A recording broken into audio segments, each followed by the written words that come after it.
Hello guys and welcome back to my channel सिर्फ IAS. तो यहाँ पे हम अपने विजन आईसी करंट अफेयर की मैगजीन जो कि दिसंबर 2020 की है उसे कंटिन्यू करते हुए आज आपके लिए न्यूज़ एंड शॉर्ट का पार्ट 3 लेकर आए हैं। ये लास्ट पार्ट होने वाला है इस न्यूज़ एंड शॉर्ट के टॉपिक का। तो आइए शुरू करने से पहले चैनल को सब्सक्राइब कर लीजिए, बेल आइकन को प्रेस करिए ताकि आपको रेगुलर अपडेट्स मिलती रहे। अब इसके अंदर हम पहला टॉपिक डिस्कस करने जा रहे हैं निमोसिल का। तो क्या है निमोसिल? देखिए, इंडिया की पहली न्यूमोकॉकल कंजुगेट वैक्सीन पीवीसी जिसे बोलेंगे, इसे डेवलप करी गई है रिसेंटली। किसके द्वारा? सीरम इंस्टीट्यूट ऑफ इंडिया के द्वारा। साथ में इसमें कोलैबोरेशन रहा है आपका bill and Melinda Gates foundation का भी। तो ये डेवलप करी जा रही है।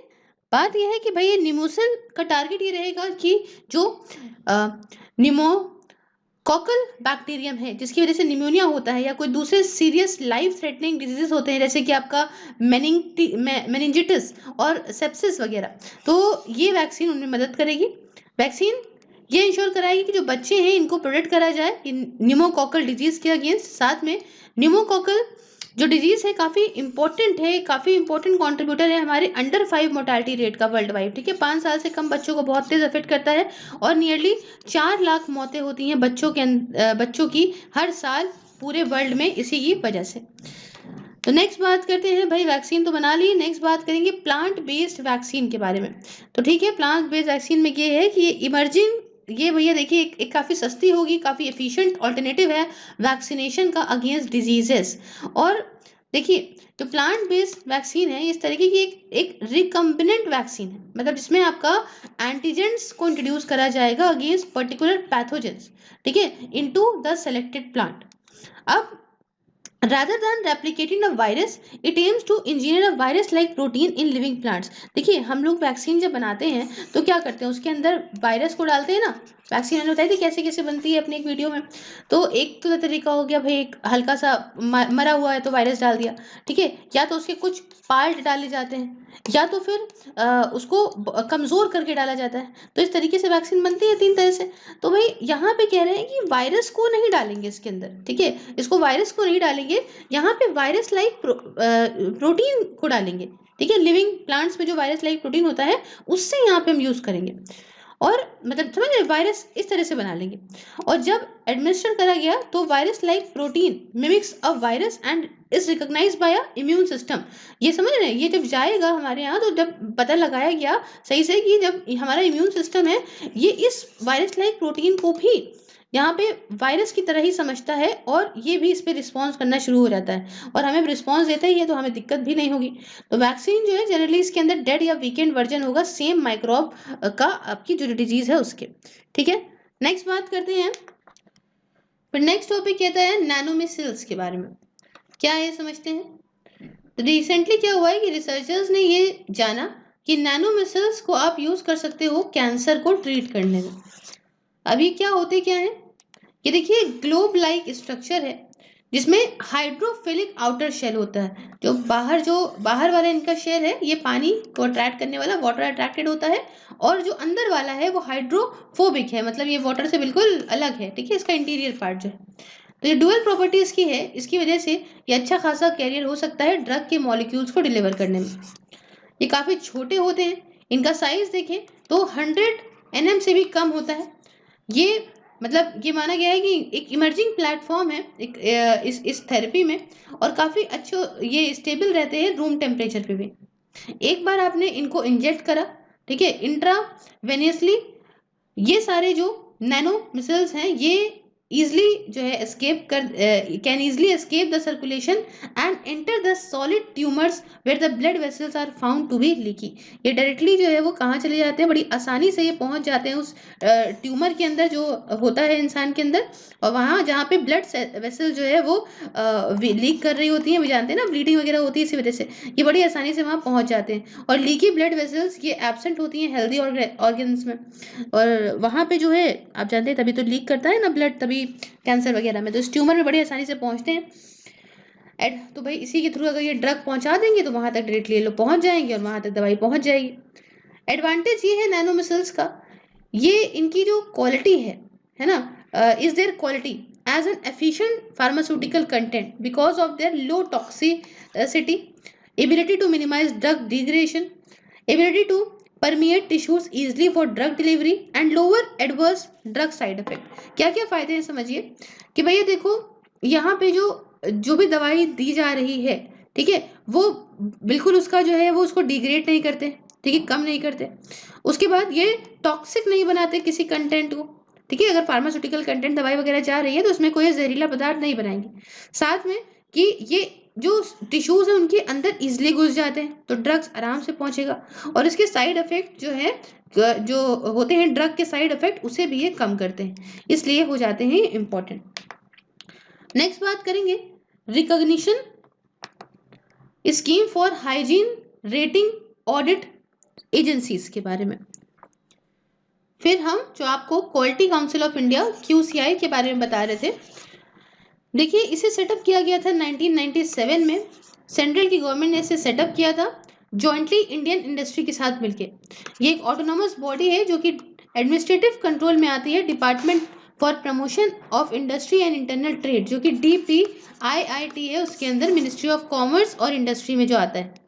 इसके फंक्शंस में आता है कि ये जो नेशनल एक्रेडिटेशन स्ट्रक्चर है फॉर कन्फर्मिटी असेसमेंट बॉडीज इसे ऑपरेट करती है, साथ में एक्रेडिटेशन एजुकेशन की फील्ड में भी देती है, उसके साथ हेल्थ और क्वालिटी प्रमोशन के लिए भी काम करती है। चेयरमैन जो इसके हैं इसे अपॉइंट करते हैं प्रधानमंत्री और रिकमेंडेशन इसमें लेते हैं इंडस्ट्री की टू द गवर्नमेंट। ठीक है, तो ये कुछ बात हुई। नेक्स्ट टॉपिक की तरफ बढ़ते हैं। नेक्स्ट टॉपिक कहता है India work place quality index launch. क्या है ये देखते हैं, समझिए। तो इंडिया का पहला कॉम्प्रिहेंसिव बेंचमार्किंग टूल एम्प्लॉयर्स के लिए जो होगा कि कितनी जो प्रोग्रेस हुई है लेस्बियन, गे, बाय और trans LGBT+ inclusion work place में कितना किया गया है, मतलब जहाँ काम वाम होता है इसमें LGBT कम्युनिटी को कितना जो है आपने इंक्लूड करा है, ये एक प्रॉपर जो है मेजर करेगा इसको। अब ये जो India work place equality index है ये यहाँ पे ऑर्गेनाइजेशन को पावर देता है कि आप नेविगेट करिए जो भी चैलेंजेस हैं, आप LGBT को इंक्लूड करने में जो भी चैलेंजेस आते हैं आप अपने वर्क प्लेस में इंक्लूड करने में, तो वो चैलेंजेस को यहाँ पे आप देखिए, जानिए और इनको यहाँ पे एक प्रॉपर रोड मैप को फॉलो करिए कि आप किस तरीके से कैसे इसको इंक्लूड कर सकते हैं। इंडेक्स बनाया गया है केशव सूरी फाउंडेशन के द्वारा और इसमें पार्टनरशिप है pride circle, stone wall UK और FICCI की। इंडेक्स ये आपका कुछ एक्सपर्टाइज है इसमें, स्टोन वॉल आपके वर्क प्लेस क्वालिटी इंडेक्स का इसमें यहाँ पे इस बेसिस पे बनाया गया है, जिसको 2005 में लॉन्च किया था, उसी पे यहाँ पे जो है इस इंडेक्स को भी यहाँ पे बिल्ड किया गया है इस बेसिस पे।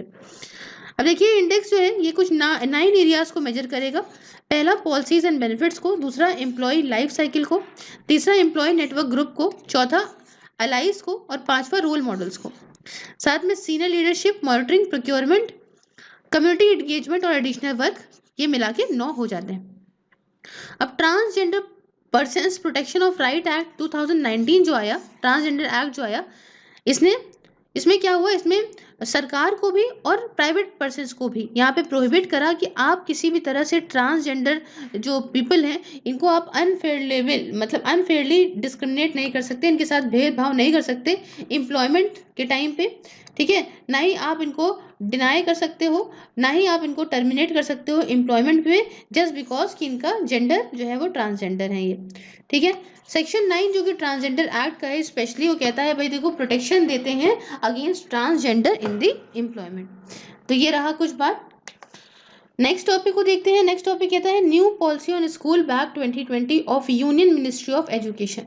क्या है नई पॉलिसी स्कूल बैग को लेके भैया यूनियन मिनिस्ट्री ऑफ एजुकेशन की? देखिए रिकमेंडेशंस कुछ नहीं कि स्कूल बैग्स को should not be more than 10% of the body weight of student. मान लो बच्चे का वजन अगर 50 किलो है तो 5 किलो से ऊपर के स्कूल बैग नहीं होने चाहिए। ठीक है, फ्रॉम द क्लासेस 1 to 10, 1 से 10वीं कक्षा तक ऐसा होना चाहिए। और यहाँ पे प्री प्राइमरी बच्चों के लिए तो स्कूल बैग होने ही नहीं चाहिए। जो वेट होगा बैग का इसे मॉनिटर करा जाएगा on a regular basis schools के अंदर। ये सजेस्ट करता है कि मैक्सिमम जो होमवर्क टाइम दिया जाता है स्टूडेंट्स के लिए, वो जो डिफरेंट क्लासेस के लिए वो भी मैक्सिमम टाइम दे दिया जाएगा। भैया इससे ज़्यादा आप होमवर्क नहीं दीजिए, पूरे दिन का होमवर्क आपने दे दिया, लो बच्चे घर में बैठे होमवर्क ही कर रहे हैं, उनको खेलने का समय नहीं मिल रहा है। साथ में एक मिड डे जो कि मील होगी वो अच्छी क्वालिटी की हो, अच्छा पानी हो पीने लायक सारे बच्चों के लिए, ताकि ये लंच बॉक्सेस वगैरह या वाटर बॉटल वगैरह कैरी ना करें अपने साथ में। जो वेट हो हर एक टेक्स्ट बुक का, ये जो है वो प्रिंट होना चाहिए। पब्लिशर जो है वो उस किताब के ऊपर जो भी बुक का वजन है उसे जो है प्रिंट करके दे, ऐसा भी इसके अंदर हो। तो ये सब कहा गया इसके अंदर नई पॉलिसी के अंदर। नेक्स्ट कहता है post matric scholarship to student belonging to the schedule caste. ये शेड्यूल कास्ट के जो स्टूडेंट है उनको भाई पोस्ट मैट्रिक स्कॉलरशिप के बारे में बता रहे हैं। एक बार क्या है ये post matric scholarship for schedule caste, ये क्या है, जब फाइनेंशियल असिस्टेंस दी जा रही है शेड्यूल कास्ट के स्टूडेंट को जो कि पोस्ट मैट्रिकुलेशन पढ़ रहे हैं या फिर पोस्ट सेकेंडरी स्टेज पढ़ रहे हैं, ताकि ये अपनी एजुकेशन कंप्लीट कर सकें 10वीं कक्षा के बाद भी। ये एक सेंट्रली स्पॉन्सर्ड स्कीम है और ministry of social justice and empowerment के द्वारा, और ये सारी स्टेट्स इंप्लीमेंट करी जाएगी, स्टेट की सरकार जो है स्टेट गवर्नमेंट्स के द्वारा।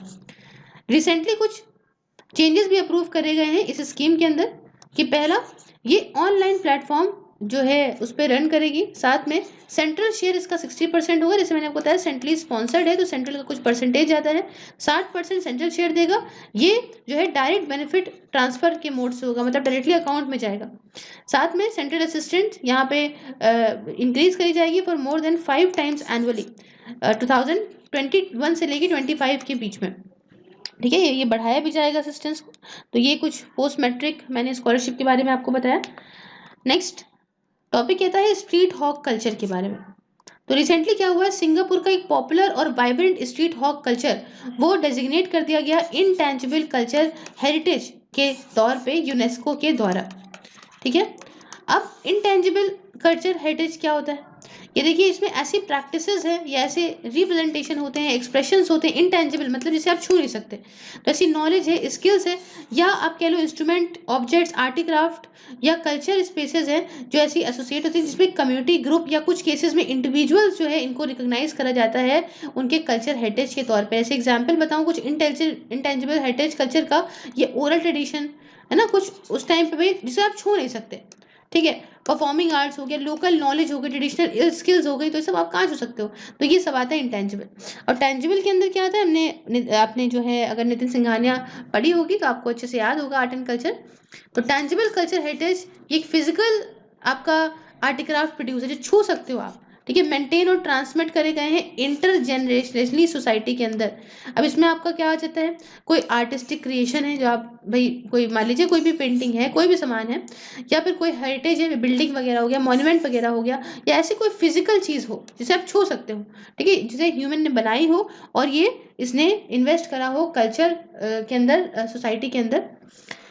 अब जो हॉकर सेंटर्स हैं ये रिप्रेजेंटेटिव है सिंगापुर के मल्टी कल्चरलिज्म का, है ना, जिसमें स्टॉल्स वगैरह जो है वो with stall selling cheap and delicious food to Chinese, Malay, Indian origins among others. तो ये सब हैं, स्टॉल्स वगैरह होते हैं, सस्ता और डिलीशियस फूड देते हैं, चाइनीज़, आपका मेले, इंडियन ओरिजिन्स का काफ़ी फूड ये खाना वगैरह देते हैं, फूड प्रोवाइड करते हैं। सिंगापुर की सरकार ने इस नेशनल इन्वायरमेंट एजेंसी के अंदर इम्प्लीमेंट करे बहुत सारे कदम उठाए हैं, किस तरीके से हम हॉकर कल्चर को जिंदा रखें अपने यहाँ। इसको यहाँ पे setup, it has setup the incubation stall program, इन्होंने यहाँ पे इंक्यूबेशन स्टॉल प्रोग्राम को भी सेटअप करा, साथ में हॉकर्स डेवलपमेंट प्रोग्राम को भी सेटअप करा, ताकि ये जो एग्जिस्टिंग स्ट्रीट हॉकर्स हैं ये इनकी स्किल्स जो है वो और बढ़ी रहे।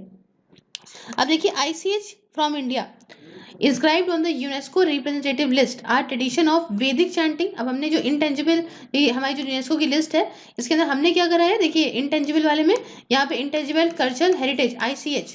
ठीक है, इंडिया से क्या होना है, वैदिक चैंटिंग, रामलीला ट्रेडिशनल परफॉर्मेंस जो कि रामायण की है, उसके साथ कुतियत्तम संस्कृत लिटरेचर, साथ में Raman religious festival and ritual theatre जो कि गढ़वाल हिमालयास का है इंडिया के अंदर, फिर मोदियत्तु रिचुअल थिएटर और डांस ड्रामा केरला का है, फिर आपका कलबेलिया जो कि फोक सॉन्ग्स और डांसेस राजस्थान के हैं, फिर छाऊ डांस और बुद्धिस्ट चैंटिंग जो कि लद्दाख की है, आपकी संस्कीर्तन रिचुअल सिंगिंग, ड्रमिंग और डांसिंग है मणिपुर की, साथ में traditional brass and copper craft जो कि यूटेंसिल्स मेकिंग है आपके थाटेरास जंदियाला गुरु पंजाब के अंदर इंडिया में, और योगा, नवरोज और कुंभ मेला वगैरह भी इसके अंदर इन लोगों ने यूनेस्को के अंदर इंडिया से आते हैं।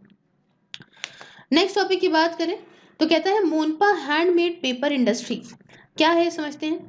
देखिए रिसेंटली क्या हुआ है बच्चों, मोनपा हैंडमेड पेपर जो कि अरुणाचल प्रदेश का है, इसे रिवाइव करा गया है with the committed efforts of khadi and village industries commission.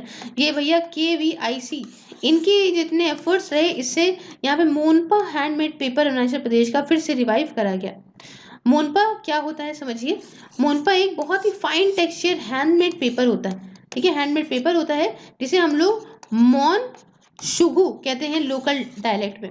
और ये काफ़ी इंपॉर्टेंट है, आपका वाइब्रेंट कल्चर जो कि लोकल मोनपा ट्राइब का है तवांग रीजन में, वहाँ के लिए काफ़ी इंपॉर्टेंट है ये पेपर। 1000 साल पहले ओरिजिनेट हुआ था। बहुत ही इसकी हिस्टोरिक और रिलीजियस आपकी सिग्निफिकेंस है, इंपॉर्टेंस है, क्योंकि इस पेपर को यूज़ करा जाता है, यूज़ किया गया था आपका बुद्धिस्ट स्क्रिप्चर्स को लिखने में, हाइमन्स को लिखने में, मोनास्ट्रीज में, तो काफ़ी इंपॉर्टेंट हो गया। मोनपास जो है ये इन सारे पेपर्स को बेचते थे उन कंट्रीज को, जैसे कि तिब्बत को, भूटान को, आपका थाईलैंड को, जापान को। और कोई भी पेपर जो है मेकिंग इंडस्ट्री आज की डेट में इन कंट्रीज में, सॉरी क्योंकि कोई भी पेपर इंडस्ट्री जो है उस समय इन कंट्रीज में नहीं हुआ करती थी, इसलिए ये वहाँ पे बेचा करते थे। हालांकि जो लोकल इंडस्ट्री है वो धीमे धीमे जो है वो डिक्लाइन होने लगी, और जो इंडिजीनियस हैंडमेड पेपर था उसे जो सस्ती क्वालिटी का चाइनीज पेपर था उसकी जगह उसने ले ली। अब देखिए मोनपा हैंडमेड पेपर ये बनाया जाता है, वहाँ के जो पेड़ हैं उनके जो है बार्क जो है उससे बनाया जाता है, जिसे हम लोग वहाँ पे कहा जाता है शुगु शेंग, ठीक है। और ये इसकी काफ़ी मेडिसिनल वैल्यू भी होती है जिससे ये बनाया जाता है। नेक्स्ट टॉपिक की तरफ बढ़ते हैं। नेक्स्ट टॉपिक कहता है थारू ट्राइब क्या है ये। देखिए रिसेंटली उत्तर प्रदेश की सरकार ने यहाँ पे एम्बार्क करा है अपॉन अ स्कीम, ताकि यहाँ पे यूनिक कल्चर जो इसकी एथनिक थारू ट्राइब का है पूरे वर्ल्ड में ये जा सके। बात जानते हैं थारू ट्राइब के बारे में। देखिए थारू लोग जो हैं ये एथनिक ग्रुप हैं, ये आपको तेरई जो कि आपका सदर्न हिमालय या नॉर्थ इंडिया में पड़ता है उस रीजन में मिलेंगे। हमारे इंडिया के अंदर ये ज़्यादातर उत्तराखंड, उत्तर प्रदेश और बिहार में मिलेंगे। और ज़्यादातर जो है ये फॉरेस्ट ड्वेलर्स होते हैं, कुछ इनमें से एग्रीकल्चर भी करते हैं। ये बहुत सारे डायलेक्ट्स बोलते हैं इसी थारू के। एक ये थारू लैंग्वेज जो है ये इंडो आर्यन सब ग्रुप की लैंग्वेज है, और आपका हिंदी, उर्दू और अवधी का एक वेरिएंट भी है। अब सेंट्रल नेपाल में बात करें तो ये बहुत सारे भाई भोजपुरी वगैरह भी जो है बोलते हैं, वाइल ईस्टर्न नेपाल में बोले तो ये बहुत सारी मतलब एक वेरिएंट मैथिली का भी बोलते हैं, ठीक है। ये भोजपुरी का वेरिएंट बोलते हैं आपका ईस्टर्न नेपाल में, और यहाँ सॉरी आपका सेंट्रल नेपाल में भोजपुरी का वेरिएंट बोलते हैं, और ईस्टर्न नेपाल में ये मैथिली का वेरिएंट बोलते हैं। अब थारूस जो है वो लॉर्ड शिवा को महादेव के नाम से यहाँ पे उनकी पूजा करते हैं, और इनको जो है और call their supreme being Narayan. उसके साथ ये मानते हैं कि भाई प्रोवाइडर ऑफ सनशाइन, रेन और हार्वेस्ट, मतलब ये मानते हैं कि जो लॉर्ड शिवा है, महादेव है, ठीक है, और यही जो है ये हमें सनशाइन, हमें रेन और हार्वेस्ट वगैरह सब कुछ देते हैं। अब थारू ट्राइब ये बरना फेस्टिवल को सेलिब्रेट करती है, BRNA बरना फेस्टिवल को सेलिब्रेट करती है श्रावण का जो महीना होता है हर साल तब। और इस जो फेस्टिवल में ये अपने घरों में ही रहते हैं ताकि जो प्लांट वगैरह हैं वो यहाँ पे ख़राब ना हो। फेस्टिवल जो है अपना प्यार दिखाता है नेचर की तरफ, कमिटमेंट जो की है कि हम फॉरेस्ट को कंजर्व करके रखेंगे उसकी तरफ। इनके यहाँ की जो औरतें होती हैं इनके काफ़ी अच्छे प्रॉपर्टी राइट्स होते हैं, ठीक है। नेक्स्ट टॉपिक की तरफ बढ़ते हैं। नेक्स्ट टॉपिक कहता है cattle buffalo meet residue found in Indus valley vessels. अब हुआ क्या है, एक स्टडी पब्लिश हुई है जर्नल ऑफ आर्कियोलॉजिकल साइंस में, जिसमें हमें देखने को मिलता है कि क्रॉप कल्टीवेट करने के अलावा या क्रॉप उगाने के अलावा जो सिविलाइजेशन था, इंडस वैली सिविलाइजेशन था, ये मीट वगैरह भी खाता था। कैसे, एक एनालाइज करी गई लिपिड रेसिड्यू के थ्रू एशियंट सेरेमिक वेसल्स में, जो उस समय वेसल्स थी वहाँ की सेरेमिक वेसल्स में ये स्टडी करी गई।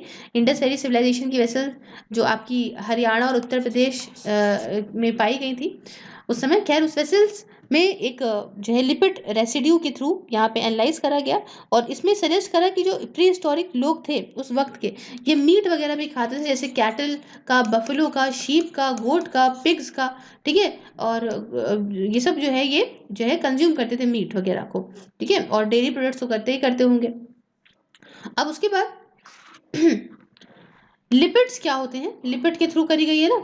देखिए लिपिड्स ये रिलेटिवली लेस प्रोन होते हैं डिग्रेडेशन के, लिपिड के थ्रू इसलिए करी गई है क्योंकि यहाँ पे ये डिग्रेड नहीं होते वक्त के साथ साथ, है ना, मतलब कुछ कम प्रोन होते हैं, होते सब कुछ है लेकिन कम प्रोन होते हैं। और ये पोट्री के अंदर देखने को मिले हैं, आर्कियोलॉजिकल कॉन्टेक्स्ट जो कि पूरे वर्ल्ड में है वहाँ से लिपिड्स वगैरह में को देखने को मिलता है पोट्री में।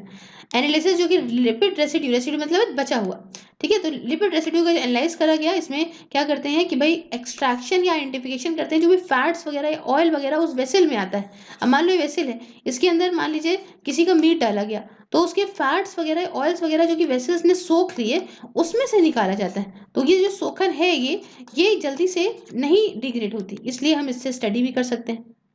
स्टडी में ये भी है कि अलग अलग तरह के जो प्लांट प्रोडक्ट हैं या रीजनल वेरिएशन क्रॉपिंग प्रैक्टिस में देखने को मिलता है, स्टडी के अंदर ये सब भी है। चाहे समर हो चाहे विंटर हो, दोनों ही बेस क्रॉपिंग जो है यहाँ पे प्रैक्टिस जो है करी जाती थी। कुछ एविडेंस मिले हैं बार्ले के, वीट के, राइस के और बहुत तरह के मिलेट्स के भी, बहुत सारे विंटर और समर पल्सेस जो हैं उनकी दालों के भी, ऑयल सीड के भी, फ्रूट और वेजिटेबल्स के भी, जिसमें आपका ब्रिंजल थी, कुकुम्बर था, ग्रेप्स था, डेट पाम था, है ना, ये सबको ग्रो करके कंज्यूम करते थे। तो बहुत सारे ये स्टडी दिखाती है कि अलग अलग तरह के प्लांट प्रोडक्ट्स को और बहुत तरह से रीजन्स के हिसाब से अलग अलग तरह की क्रॉप प्रैक्टिसेस भी यहाँ पे की जाती थी। नेक्स्ट टॉपिक की बात करेंगे, कहता है कंसोर्टिया फॉर मेडिसिनल प्लांट्स। क्या है ये? देखिए नेशनल मेडिसिनल प्लांट बोर्ड जो है इसने लॉन्च करा है कंसोर्टिया फॉर मेडिसिनल प्लांट्स, ताकि हम यहाँ पे जो क्वालिटी प्लांटिंग मटेरियल है, research and development, cultivation and trade off medicinal plant, इसे और ज़्यादा हम यहाँ इम्प्रूव करें। अब देखिए यहाँ पे सीड टू शेल्फ अप्रोच ये इंट्रोड्यूस करी जा रही है ताकि यहाँ पे एक लिंक बना सकें, सीड टू शेल्फ, ये लिंक हो फार्मर्स और मैन्युफैक्चरर्स के बीच में, जहाँ पे जो क्वालिटी को लेके, क्वालिटी प्लांटिंग मटेरियल को लेके हमारी सोच है या अच्छे एग्रीकल्चर प्रैक्टिसेस को लेके है, गुड पोस्ट हार्वेस्ट प्रैक्टिसेस हो, इन सारे दुखों को यहाँ पे एड्रेस करा जाएगा। तो पहले फेज में जो कंसोर्टिया है इसे माना जा रहा है कि मेडिसिनल जो प्रपोज करा गया है मेडिसिनल प्लांट स्पीशीज के लिए, वो कौन कौन से हैं? एक है अश्वगंधा, दूसरा है पिपली, है ना, ये सब आपने सुनता होगा, अपनी मम्मी के मुंह से बहुत सुना होगा।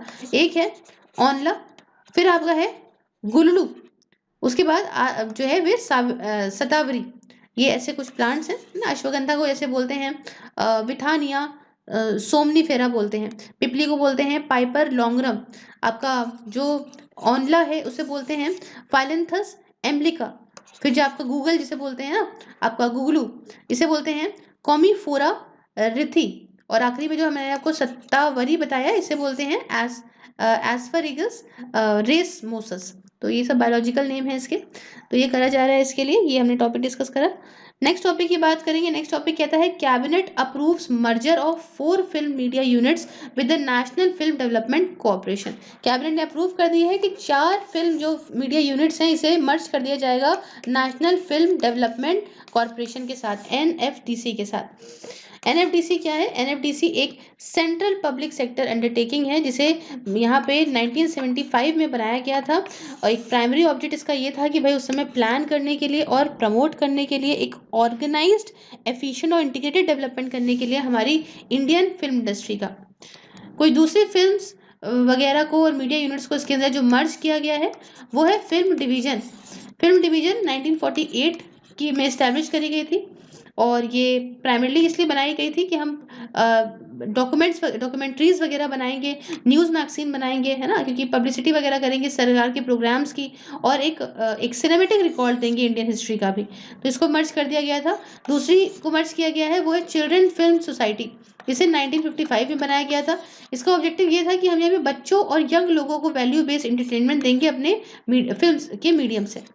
तीसरी जो मर्ज करी गई थी वो थी national film archive of India, इसे 1964 में इस्टेब्लिश करा गया था। इसका ऑब्जेक्टिव ये था कि हम जो इंडिया का सिनेमेटिक हेरिटेज है इसे प्रिजर्व करके रखेंगे।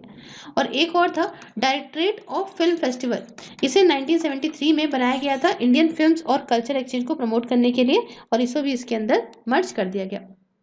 अच्छा, क्या फ़ायदा होगा अभी फ़िलहाल जो ये 4 फिल्म मीडिया यूनिट्स को मर्ज किया जा रहा है? तो भाई फ़ायदा ये होगा कि बैलेंस और फ़ोकस डेवलपमेंट होगा इंडियन सिनेमा का, क्योंकि सारी ही इन जो आपकी जेनरस फीचर फ़िल्म होती हैं उसमें, जिसमें आपका फ़िल्म आता है, कंटेंट आता है ओटीटी प्लेटफ़ॉर्म के लिए, बच्चों के लिए जो कंटेंट आता है, एनिमेशन हो गया, शॉर्ट फ़िल्म्स हो गए, डॉक्यूमेंट्रीज़ हो गई, सब कुछ यहाँ बैलेंस रहेगा, फ़ोकस रहेगा, अच्छा डेवलपमेंट होगा। साथ में बेटर और एफिशिएंट यूटिलाइज़ेशन हमारा मिस्टिंग इंफ्रास्ट्रक्चर और मैन पावर का भी हो जाएगा। देखिए अच्छे से यूटिलाइज़ करा जाएगा इसको भी यहाँ पे। भाई जो हमारा मैन पावर है उसे कवर कर सकते हैं, इंफ्रास्ट्रक्चर को कवर कर सकते हैं, अच्छे से यूटिलाइज कर सकते हैं, और यहाँ पे डुप्लीकेशन एक्टिविटीज़ और जो डायरेक्ट सेविंग्स हैं इसे यहाँ पे हम जो भाई एक काम दो बार जो हो जाता है उसे हम यहाँ रिड्यूस कर सकते हैं, तो इससे काफ़ी पैसा वैसा भी बच जाएगा। उसके बाद इसकी लास्ट टॉपिक की बस हम बात करेंगे भाई। नेक्स्ट टॉपिक कहता है India votes to reclassify cannabis. देखिए इंडिया ने क्या करा है, वोट करा है मेजॉरिटी के साथ में यूनाइटेड नेशंस में कि आप कैनबिस को और कैनबिस रीजन को यहाँ से अपनी जो लिस्ट है मोस्ट डेंजरस सब्सटेंसेस की शेड्यूल 4 जो कि 1961 single convention on narcotic drugs का है उससे आप हटा दो। और ये कन्वेंशन जो है वो अलाउ करता है कि आप कैसे ट्रैफिकिंग को नार्कोटिक्स में, मैरिजुआना में और कोकीन में या कोका लिफ्ट में कंट्रोल कर सकते हैं। अभी जो डिसीजन है United nation commission on narcotic drugs का, ये चेंजेस लेकर आएगा कि भैया कैनबिस को कैसे रेगुलेट करा जाएगा इंटरनेशनली, ठीक है, relate to changes in a way cannabis is regulated internationally. अच्छा, इंडिया के narcotic drugs and psychopathic substances act जो कि हमारे यहाँ 1985 का है, इस एक्ट के अंदर जो production, manufacture, possession, sale, purchase और ट्रांसपोर्ट है ऐसे कैनबिस के यूज़ का, ये एक पनिशेबल ऑफेंस है हमारे यहाँ के हिसाब से। तो भाई अभी यहाँ होता है ये लेसन मेरा कंप्लीट। तो if you like the video please like the video, share with your friends, subscribe your channel सिरफायर्स, and if you want to watch this videos on Facebook just watch just like the page Sirfires and watch these videos there. Thank you so much for discussion. All the social media links are in description box. Have a nice day.